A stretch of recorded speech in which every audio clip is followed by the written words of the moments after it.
तो जी यहाँ पे मुझे एक कमेंट आया था कि आप अपनी सुबह की हालत भी दिखाएं कि जब आप रात को छुट्टियां करके सोती हैं तो सुबह आपकी छुट्टियां की क्या हालत होती है। यहाँ पे मैं कमेंट पढ़ने की कोशिश कर रही थी लेकिन मुझसे नहीं पढ़ा जा रहा था क्योंकि मैं सो के उठी और मेरी आवाज़ बिल्कुल ही बंद थी।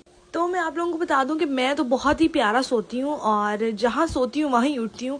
इवन मैं अपनी करवट भी नहीं चेंज करती और मेरी जो छुट्टियाँ होती है वो मेरी कमर के पीछे होती है तो बिल्कुल भी ख़राब नहीं होती। मैं जहाँ सोती हूँ वहीं उठती हूँ। इवन मेरे हाथ पाँव सोए होते हैं जब मैं सुबह उठती हूँ, लेकिन पता नहीं क्यों मैं अपनी साइड ही नहीं बदलती। ऑल्सो जब मैं सुबह उठती हूँ तो मैं जब अपनी छुट्टियाँ खोल रही होती हूँ तो मुझे ये हल्के से वेवी वेवी बाल बहुत पसंद आ रहे होते हैं, लेकिन जैसे ही मैं इसको कंघी करती हूँ तो ये बिल्कुल स्ट्रेट हो जाते हैं, तो वो मुझे बिल्कुल भी पसंद नहीं आती। जब सुबह उठ के जब तक फ्रेश होके नाश्ता ना कर लो भाई मेरी तो आवाज़ नहीं निकलती। और ये जो वॉइस ओवर है ये मैं नाश्ता करने के बाद ही कर रही हूँ क्योंकि मैं अभी अभी सो के उठी हूँ। उठते सार मैंने कैमरा ऑन कर लिया, आप मेरी आंखें देख सकते हैं कैसे सूजी हुई है। उठते ही सबसे पहला मेरा काम ये होता है कि अपने बालों की छुट्टियाँ खोलती हूँ, उसके बाद फेस वॉश करती हूँ, ब्रश करती हूँ एंड दैट्स इट। उसके बाद मुझे आधा घंटा लग जाता है होश करने में। उस आधे घंटे में मैं बैठ के मोबाइल चलाती हूँ। और ये जो ब्रश है ना यार ये बहुत ही मजेदार है, ये मैंने टिकटॉक शॉप से ऑर्डर किया था। ये एक इलेक्ट्रिक ब्रश है और सिर्फ इसको मुंह में रखना होता है और ये लाइक खुद ही अच्छे से क्लीन कर देता सब कुछ।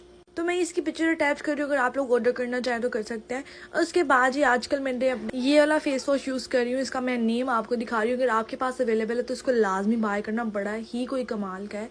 तो मैंने सोचा ये भी आप लोगों के साथ शेयर कर लूँ क्योंकि मेरे फेस वॉश मेरी ऑडियंस को बहुत पसंद आते हैं। वो कहते हैं यार हमने ये यूज़ किया, हमारी तो स्किन ही बहुत ज़्यादा नीट हो गई। तो यार जी मैंने आपको अपनी सुबह की हालत दिखा दी है और तो मैंने सोचा आपको सुबह सुबह की भी हालत दिखा देती हूँ कि सुबह सुबह मेरी हालत क्या होती है। आंखें सूजी होती हैं और ये है जी मेरी final look. Okay bye bye.